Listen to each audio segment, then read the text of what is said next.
got a couple of tough days ahead now as we head into the eye of the storm on some of these things. The last 3 months have been an absolute whirlwind. In April, we had the best momentum we've ever had in the business. You know, the team was pumping, the culture of the organization was great, and we were just really trying to double down on momentum. We got really close to hitting our first ever £1 million month, which has been an amazing milestone for the business, and we were getting geared up for what we expected to be, you know, a massive summer. Yeah, we'll try and be nice and quick today, and as you can imagine, the focus is really on rounding out what could be a generational month for the brand. All the work that we've been doing across the last 3 weeks, carrying that into hopefully achieving Project 1 million. So if we do all of those things, then we couldn't have asked for any more. We'll give ourselves the best shot that we potentially could have, and my instinct would say that we could just sneak it, which would be massive. Not just for the business, but I think it'd be a massive reward for everybody in the room about the hard work that we've put in to try and get there. So what started as something that was super ambitious on the first is something that we could potentially make a reality in 3 days' time.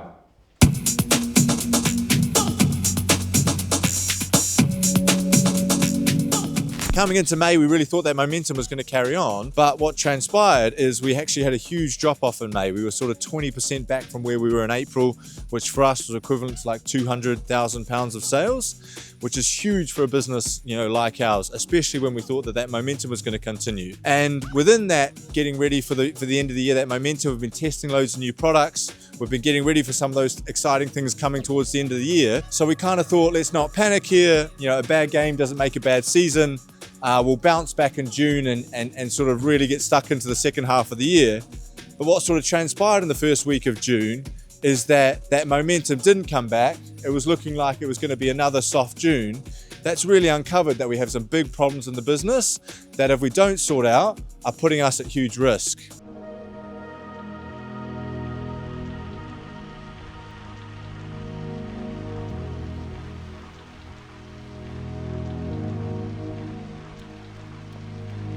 Nice bit of blue sky just over Battersea Park there.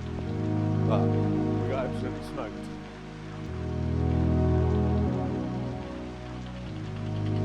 Oh, we're down at Battersea Track for my second track night, but actually our third track night of a four night series.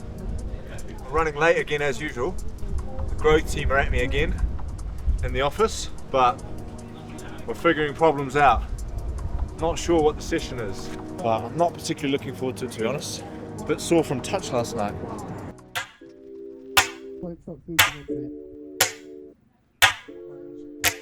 We're building on what we've been doing, part 3, so there's a little bit of it that you guys should be aware of. Pacing, okay? One thing I see in the industry is a lot of people just running one pace, fast, and then nothing in between. So this session's total intensity should be around a 7 or 8 out of 10. It's not a full send. There are elements of it that will be, but I want you to control your pacing, yeah? I want you to want me, but you just wanna love me for the day, and I can't just walk away, even though I know you trouble, babe. So I will take my time, going. One set done, tasty. 6 minutes at 5k pace, 2 minute cool down, 3 minutes at 10k pace, 2 minute cool down, 1 minute as hard as you can, which is not very hard for me. I respect my hammies too much. But the 6 minutes at 5k pace to open up, that was a bit nasty. Straight off the bike. Have that, son. But some good runners out here tonight. 'Cause I do it for the thrill, for the rush. I do it for the pain, for your touch. Well, I only when it's 2-second sprint. That's not good for the big diesel engine. Diesel only, no turbo.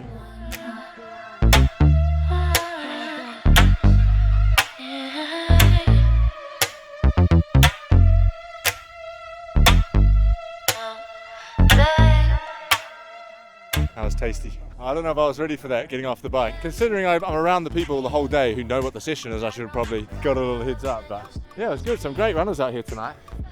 And it's good to push yourself. It's been a tough week, man, and like I ended up not doing much fitness on the exercise, so it's just always such a classic thing. It's like the last thing you want to do, but then you get out and you do it and you feel like this afterwards. So managed to like get into a good little group with a guy who's doing a half Ironman in 4 weeks, so we just like pushed each other along. Just can't say no to, just can't say no to you. You know We've just wrapped up the track session. I was not looking forward to that. It's been a tough day, but that was just a good reminder. Sometimes when those things are tough, get out, push yourself, get around other people, and it just helps you take your mind off things. So good to get some fitness under the belt in what's been a tough week, but got a couple of tough days ahead now as we head into the eye of the storm on some of these things.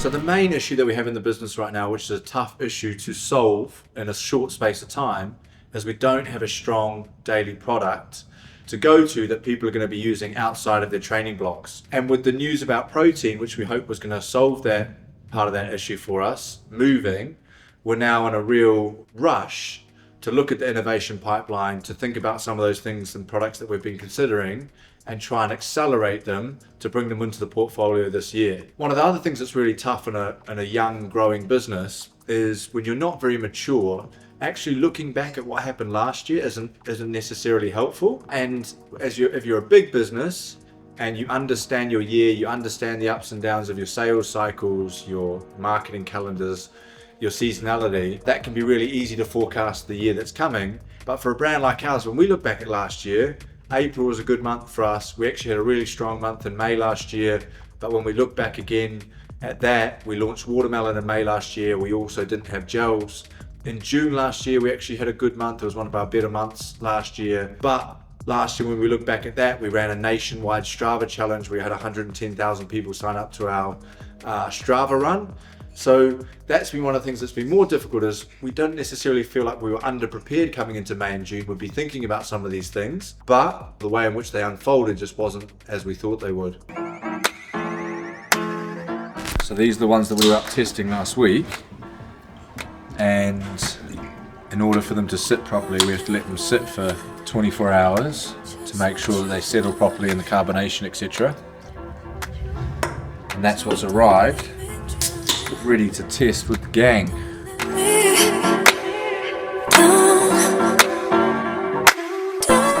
Taste test inbound. Okay, Woody. Yo. So these two orange lemonade. This one's raspberry lemonade. Yeah. Just want you to taste each and give us a score out of 10. Orange lemonade, number 1. 8.5 out of 10. That first one.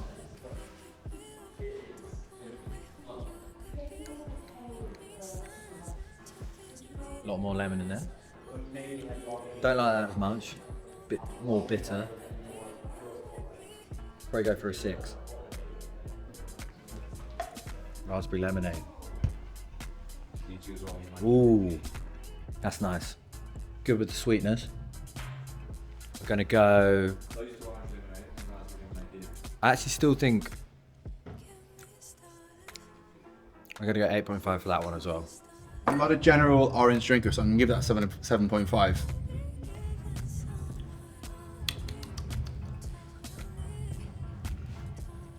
Oh, I prefer that. Oh, that's banging. That is banging. That's a 9.5 for me. Really? Yeah.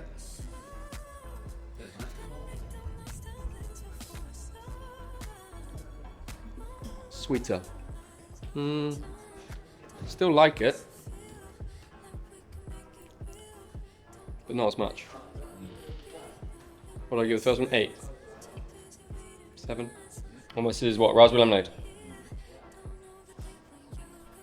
7.5. Bit too sweet. Okay, team. So we're just doing some taste testing on the new cans. Just taste. We'll give it a 7. Right, we've got 3 tests. Let's get moving. Let's go 8 for that. I enjoy that one. Oh, I prefer this one. I'm 8.5 on that one. Oh, yeah, I prefer the first one. You didn't like that? You prefer the first one? I like the fizziness of this one. It's like a sweet, but that tastes fresher to me. Yeah, this one tastes fake. Yeah. It does. It is delicious though. That is delicious. How dare you? That's It tastes like sugar. It tastes like sugar, but it is delicious. There's no sugar in it. Yeah. It does. Okay, so you're lower than that one? You're a 6 on this one? Yeah. What does it? Yeah, I said fizziness, like a 9 on that. You like the fizzy one? Yeah, because it's not as fizzy. Yeah, it's less fizzy. Like it Doesn't doesn't say taste. like a 4 for this one. Well, it Really? sounds naughty. Sounds naughty. It's naughty. I'll give that one a 9. It's good. I think I've got worse. What do you mean? They all got better. Like I wouldn't. That's actually really nice, that one. I Yeah, heard it's Mikey's delicious. reaction on this one when I was upstairs. Mate, we can't take Mikey. We can't take. Man drinks 5 Coke this time. He's 3-a-day consumer. He's not going to listen to people like that. Yeah. Not a fan. You also don't like that one? Yeah, not as much. No. Disappointing. I like it. I do like it. But maybe it's more of like I can't pinpoint the flavour.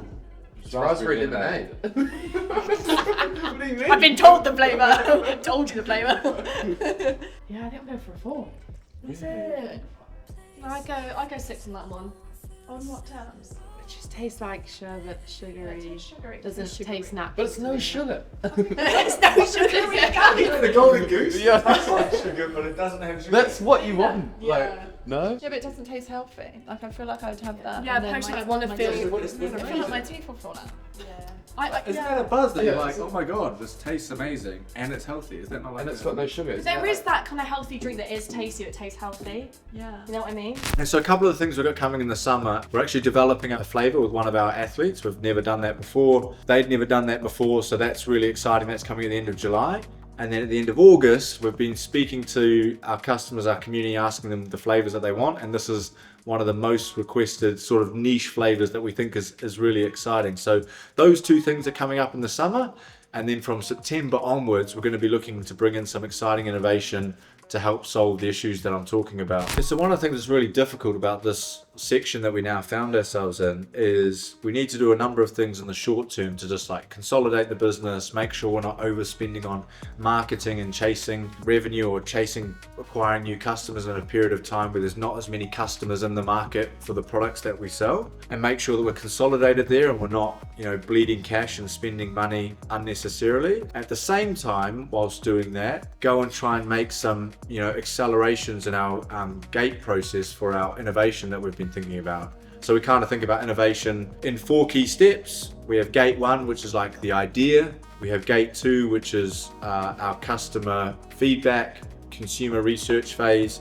Gate 3 is the go-to-market plan for that product.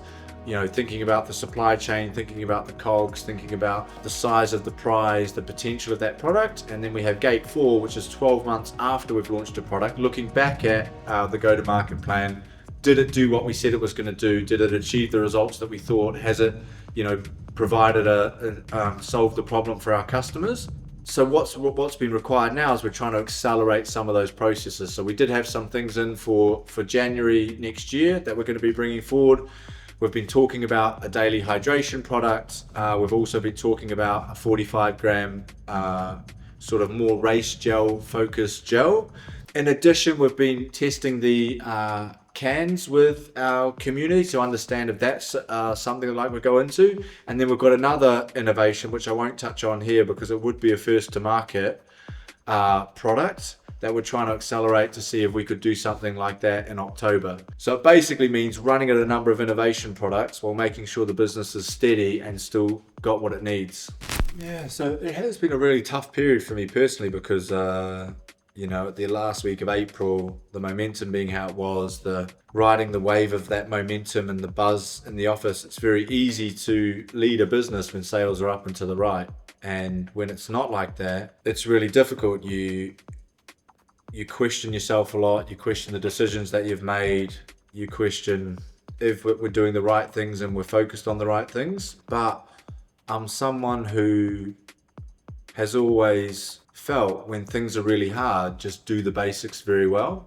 So when times are tougher and you go through periods like this, of which I've been through many of these types of periods, before, just really consolidating focus, making sure we're doing our basics really, really well, and trying to get the team in behind little bits of momentum, because you get one little bit of momentum, then you can get 2, then you can get 3, and then in 3 or 4 months' time, we won't even be thinking about this, you know, part of the journey. So at every hurdle or every sort of next milestone of problems, it actually provides you a really great opportunity to learn from those things, fix them, and make yourself a much better business. And coming out of this period now, when it comes to decision making, when it comes to the products in the portfolio, when it comes to the team, us going through something to get something together, we will come out of it much better. I think one of the other things which has been a big learning for me, you know, this week, we've predominantly been a website only D2C business for, you know, the majority of our life. And now that we're spanning into becoming an omni-channel business, it's requiring not only the business to grow up, but also for me to like grow up as a leader. And one of the things which I've really learnt this week is if you're presented an individual decision and you're given the information to make that decision, you can make a decision on that thing that is absolutely correct. But if you were presented that decision in and amongst 8 other decisions that the business needed to make, that decision might now actually be wrong. And I think that's been one thing which has really, you know, been almost like a watershed moment for me over this last 2 weeks of we're now not only making decisions for one channel or, you know, one focus, it's across a wide breadth of focuses across the business, channels, products, etc.